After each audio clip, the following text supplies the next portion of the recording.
그 외국의 고배당 리츠가 10몇 %짜리를 주니까 네. 그거랑 국내 약 6%대를 반반 섞으면 이제 10%가 나오는 거고 네. 3분의 1씩 섞으면 8%가 나오는 거거든요. 그래서 본인의 위험 성향에 따라 가지고 잘 섞어 가지고 하시면 원하는 일들을 만들어낼 수가 있어요. 본주가 짱짱한 그런 배당 월배당 상품을 잘 사시는 게 좋겠습니다.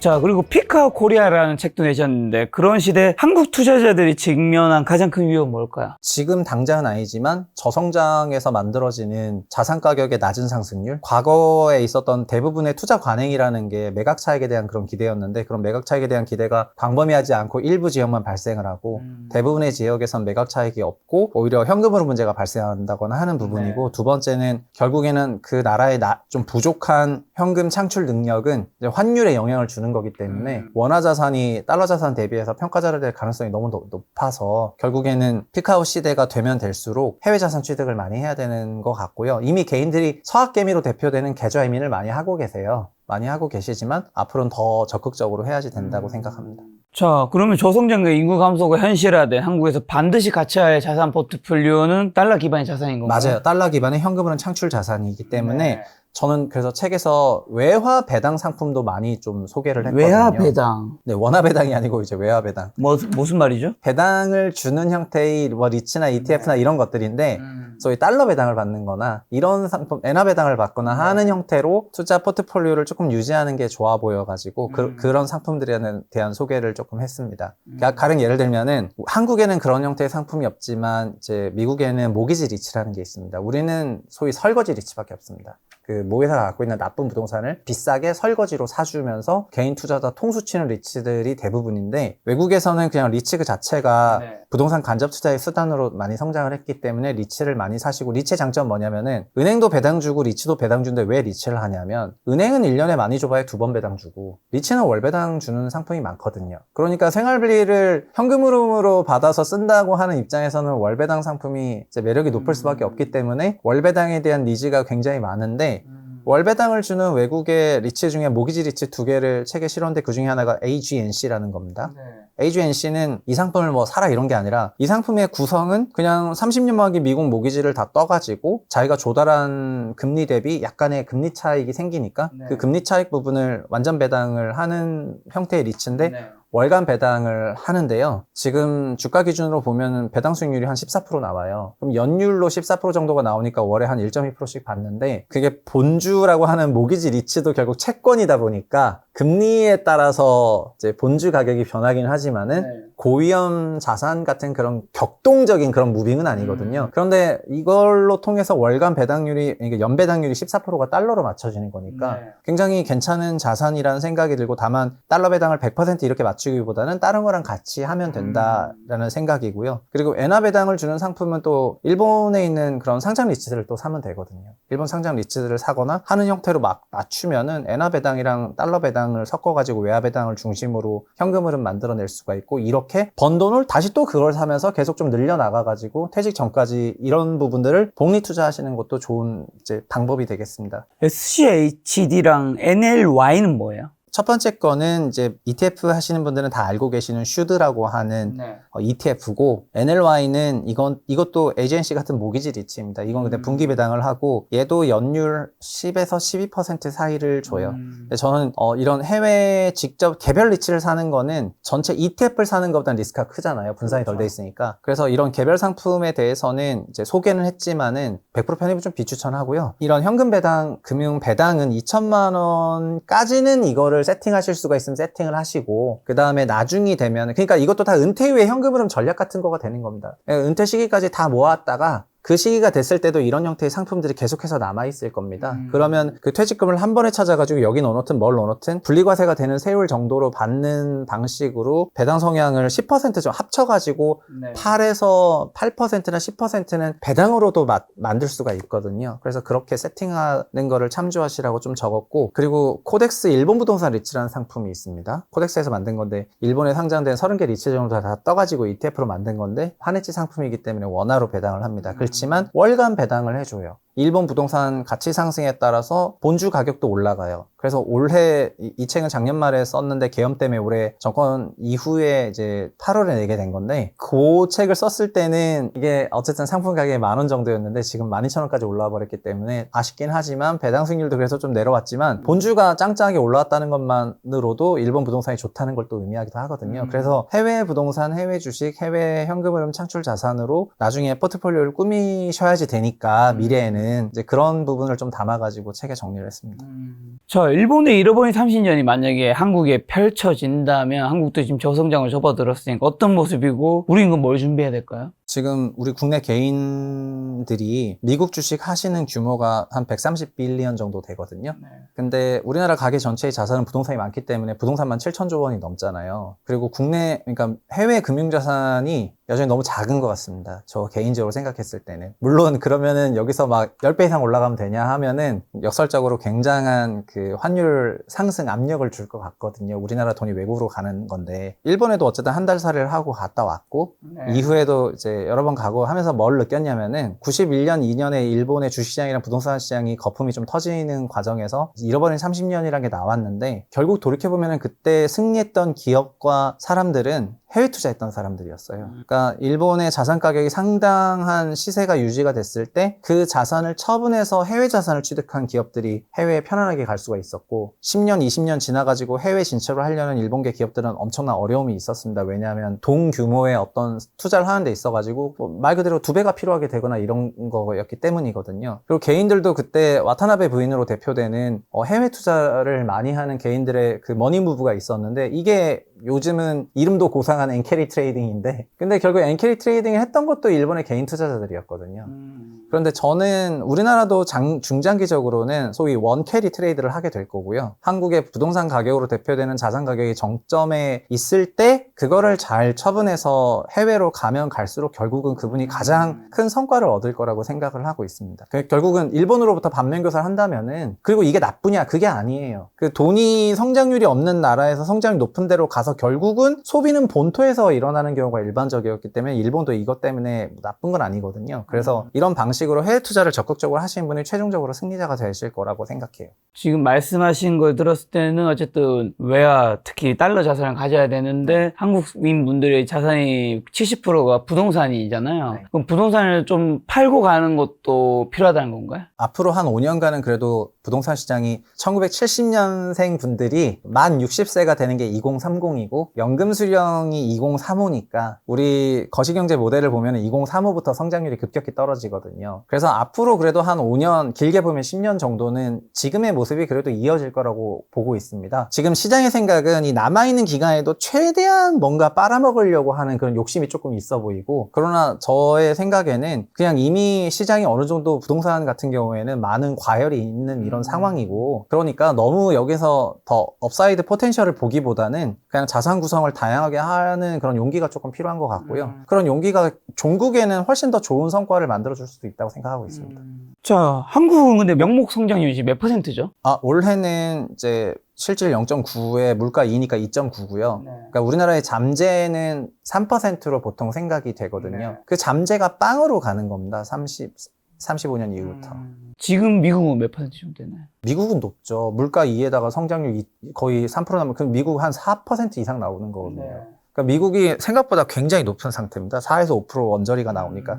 그러니까 명목 기준으로요. 그 나라 사이즈 정도 되는 나라가 명목 4%로 떠버리면은 그러면 뭐 자산이 안 오르는 게 이상하죠. 그럼 그 두 국가의 성장률 차이가 개인의 자산에도 엄청난 영향을 미치는 거겠네요. 맞습니다. 특히 그 나라의 그 달러 돈이 한국으로는 원화로 환산돼서 찍히게 되는데 그 과정에서 환율이 작동을 하니까 환율이 어쨌든 지금은 1,400원 살짝 아래에서 어느 정도 안정세가 있긴 하지만은 소위 10년 후에도 이럴까에 대해서는 저는 아니라고 생각하고 있어가지고 그래서 저는 이제 그런 말씀 드리고 싶은 게 저 개인적으로는 피크아웃을 막아야 된다고 생각하고 저 나름에는 이런저런 노력을 하고 있습니다. 그런데 개인 분들은 또 개인 딴에서 적응해야 되지 않습니까? 그래서 개인 딴에서 적응하는 거에 대한 그런 내용을 적은 건데요. 그래서 앞으로 한 5년 안에 이런 거를 좀 막아내기 위한 어떤 구조개혁이 되게 필요해 보여가지고 연금 개혁부터 시작해가지고 뭐 부동산 시장 개혁 등등 여러 가지 많은 개혁이 필요한 것 같고 그거를 위해서 뭐 일을 하고 있는데 어쨌든 베스트 케이스는 그게 잘 되는 건데 워스트 케이스는 그냥 픽아웃으로 가는 거니까 간다고 생각하면 그 부분을 대비는 해야지 된다고 생각해요. 연금 얘기해 주셔서 국민연금 고갈 이슈는 어떻게 생각하시며 그럼에도 불구하고 국민연금에 가입해야 하는 건가요? 지금 뭐 제도가 국민연금 가입을 하게 되어 있기 때문에 네. 그 연금 가입 의무화가 돼 있으니까 어쨌든 가입은 해야 되지만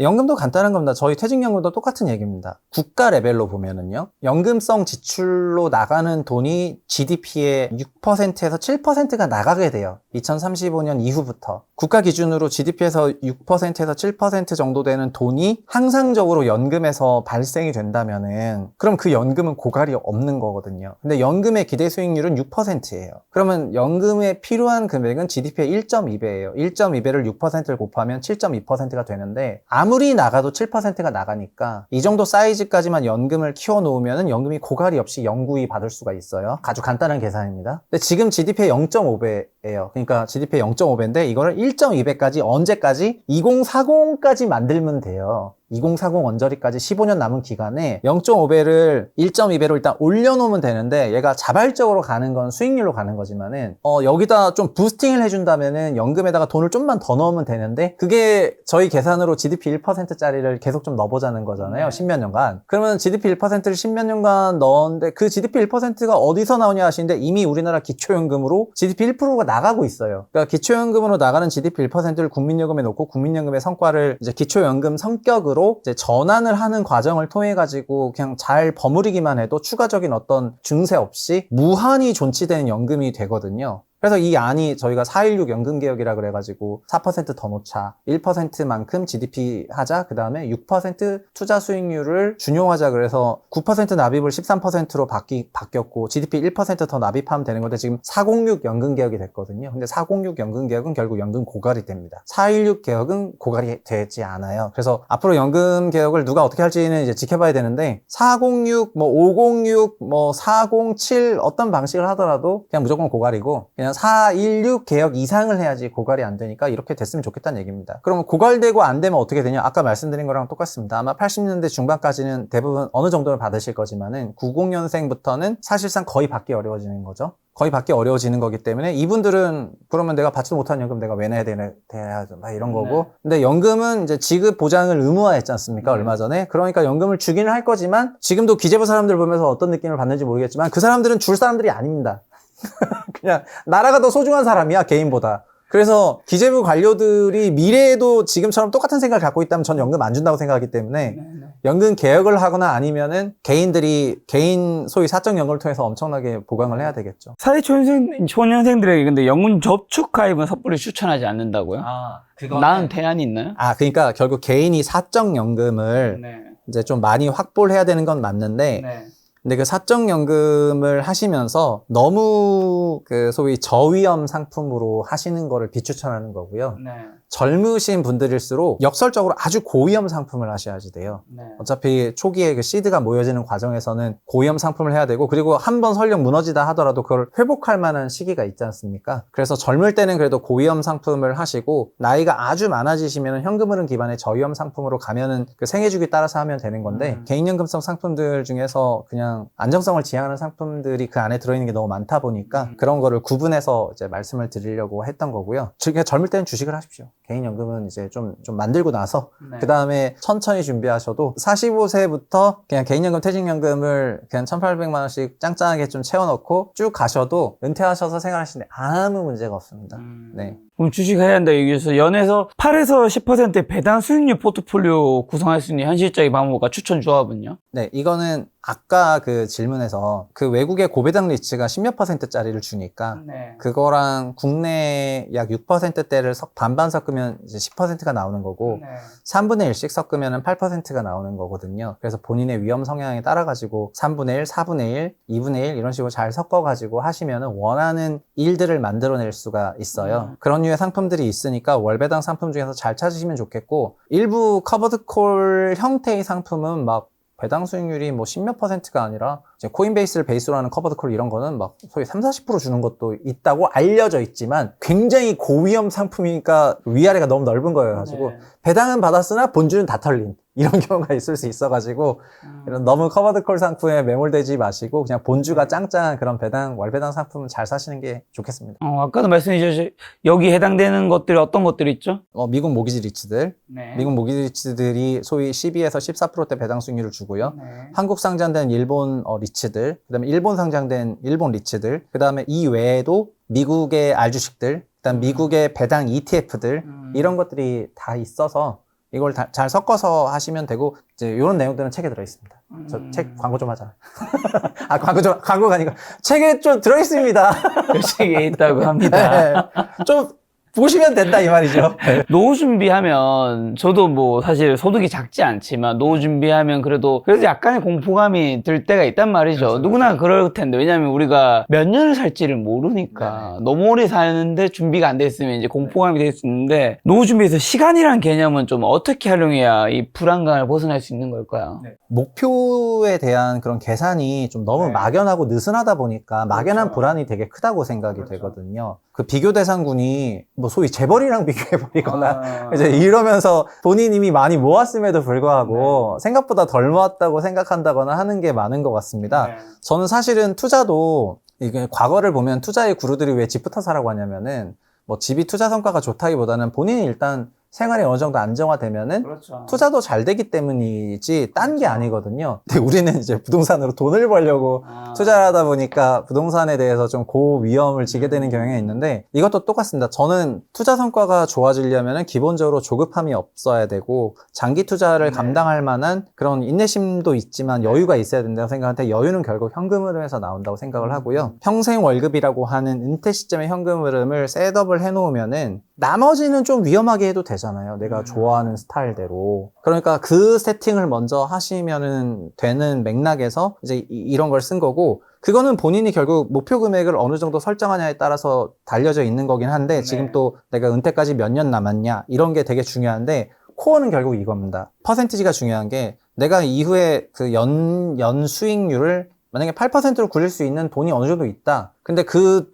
돈 묶음에서 나는 아까 7%를 빼서 쓸 거다. 그러면은 그 돈은 영구히 고갈하지 않겠죠? 8% 벌어놨는데 7% 빼는 거니까. 근데 내가 5%는 계속해서 불릴 수가 있는데 4%를 쓴다면 이것도 고갈하지 않지만 투자 수익은 4%로 늘어나는데 나는 8%씩 써야 된다 그러면 결국은 고갈이 되는 거거든요. 그래서 내가 지금 납입하고 있는 이런 자산들을 몇 % 수익률로 불릴 것인가에 대한 그런 조합을 고민을 많이 하셔야지 되고요. 그리고 은퇴 시기까지 내가 그 돈을 어느 정도로 이제 목표를 삼으면 되는지에 대한 역산을 하신 다음에 나머지 금액은 진짜 시원하게 자기 마음대로 한번 해보세요. 더 위험한 것도 한번 해보고 일단 그 베이스가 되어 있어야 또 여기서 강인함이 나오는 거지. 근데 이런 거 없이 막 노후주택 준비 하나도 안 대놓고 여기서 그냥 갑자기 어마어마한 그런 리스크를 지게 되시면은 안 좋을 수가 있다는 그런 말씀입니다. 책에 보면 주식 공부 많이 할수록 수익률이 높아진다는 통념을 비판하셨는데 어떤 의미고 개인이 그럼 뭐에 집중해야 되는 거죠? 주식 공부를 많이 할수록 수익률이 안 좋아질 가능성이 높죠.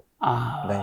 왜냐하면은 저는 그 운전이랑 비슷한 걸 수도 있는데 주식은, 그러니까 주식 공부를 많이 하는 게 나쁜 건 아닙니다. 공부 많이 하긴 해야 되는데, 그러나 모든 개인들이 다 주식의 전문가가 될 수도 없거니와 또 주식이라는 것이 기질도 많이 타거든요. 개인 기질을 되게 많이 타는 분야이기도 합니다. 그러다 보니까 주식 투자를 막 너무 적극적으로 하고 거기 시간을 많이 쏟으면 쏟을수록 안 좋아질 개연성도 되게 높고 두 번째는 저도 금융시장에 오래 있었지만 이게 어쨌든 위험 자산이기 때문에 저는 운전에 종종 비유를 하는데 결국 운전을 많이 하실수록 여러 잔사고가 날 가능성이 높아요. 운전을 안 하실수록 사고가 안 나게 되는 법이죠. 운전을 그래서 가야 되면 저희가 대중교통 이용하고 택시 타고 이거는 이제 남한테 맡겨서 가는 건데 근데 물론 그것도 사고가 나긴 하지만 자기가 만약에 장거리 운전을 계속해서 뛰고 새벽부터 밤까지 요즘에 막 5시 반에 일어나서 미국장 요약하고 8시부터 NXT 거래 준비하고 3시 반까지 정규장이 있었다가 6시까지는 또 NXT 시간 외에 장에서 거래하고 6시부터는 미국 미국 주식 거래하고 하시면서 하루 종일 운행을 하시다 보면은 사고가 날 가능성이 조금 높아지는데 결국 이게 공부이기도 하지만은 역설적으로 위험 자산에 노출돼 있는 시간이 늘어나는 거기도 하거든요. 그래서 그거가 너무 확장되는 방식보다는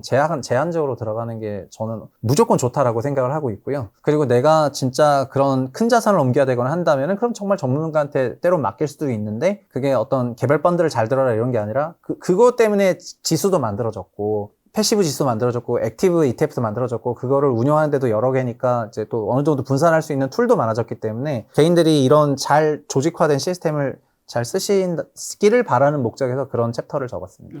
그럼 20년간 시장 경험하면서 가장 혹시 안타깝게 생각하시는 개인 투자자들의 흔한 실수나 착각은 뭘까요? 저는 그거를 부동산 쪽에서도 많이 봤고 주식에서도 많이 봤는데 그러니까 이미 많이 벌었어요. 30, 40대인데 돈이 이제 소위 십수억씩 그 이상 모여 있고 이런 분들이 많으셨는데 그 돈이 그냥 8%로만 20년 굴러가도 그게 결국 다 100억대 넘는 돈이 되는 건데 본인이 그 정도의 자산가라는 생각 안 하고 현재 오늘의 돈을 기준으로 지금 뭐 10억 이상 있어야 부자인데 나는 오늘 돈이 8억밖에 없으니까 나는 부자가 아니네 이런 생각들을 하시면서 더 위험 자산에 적극적으로 투자를 하시는 경우를 너무 많이 봐가지고 그러다가 안 된 케이스도 아주 많이 봤고요. 결국은 그냥 어느 정도 그 자기의 현재 위치와 남아있는 시간에 대한 그런 인식을 많이 하신 다음에 오늘의 돈으로 생각하지 마시고 이거를 이제 65세 기준으로 한번 생각해 봐라.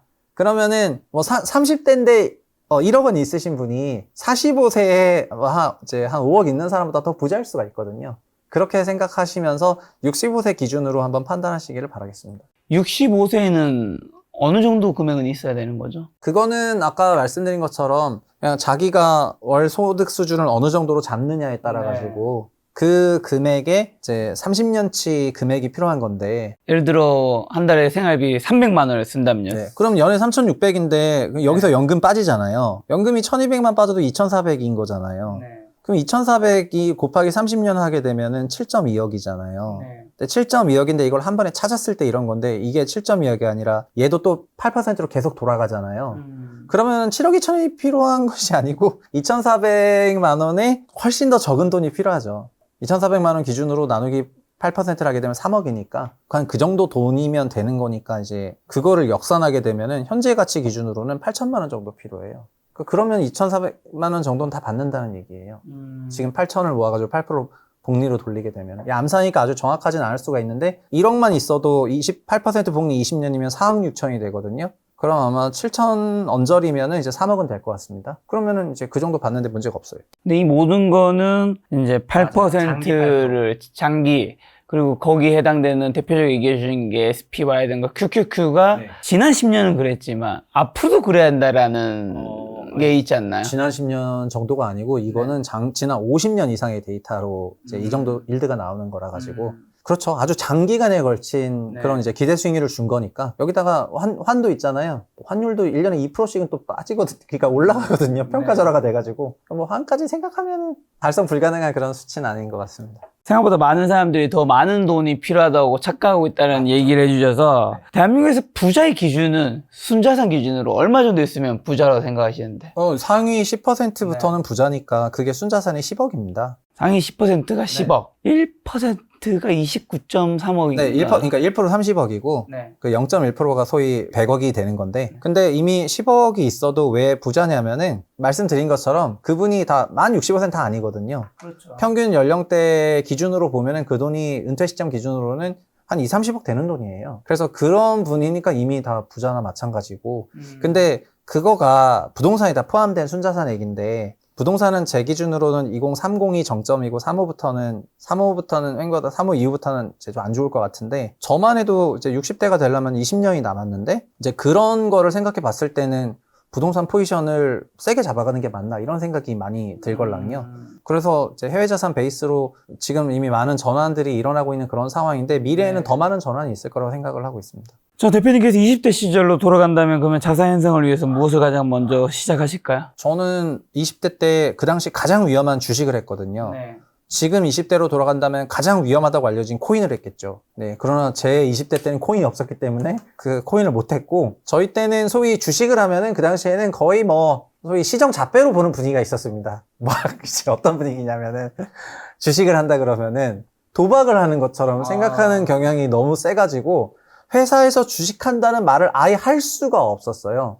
그래서 그냥 근데 너무 많이 하다 보니까 그게 알려지면서 이제 알려진 케이스인데 지금 아마 지금 공공기관 다니시는 분들도 이런 영상 공무원들도 많으시니까 보실 텐데 본인이 공무원이나 공공기관 다니면서 자기 부서장한테 바이낸스 선물로 코인 엄청 하고 있다 이런 말 당당하게 할 수 있습니까? 그거 생각보다 어렵거든요. 네네네. 그래서 내가 그냥 조용히 하는 건데 네. 근데 젊었을 때는 그냥 위험자산 하는 거고 그냥 위험자산을 하면서 그 위험이 뭔지를 깨닫게 되는 기간이 그 젊은 시기이고 나중에는 그 위험이라는 게 결국 세상에서 가장 큰 위험은 가격 변동성이 아니라 원본 손실 위험인데 그 원본 손실 위험을 점점 없애는 형식으로 이제 자산 구조를 바꿔나가게 되거든요. 그러니까 젊을 때 이걸 경험해야지 나이 먹어가지고 은퇴 임박해서 위험 자산을 세게 하게 되면은 그때는 시장에서 퇴출이 됩니다. 그럼 그게 제일 큰 위험이죠.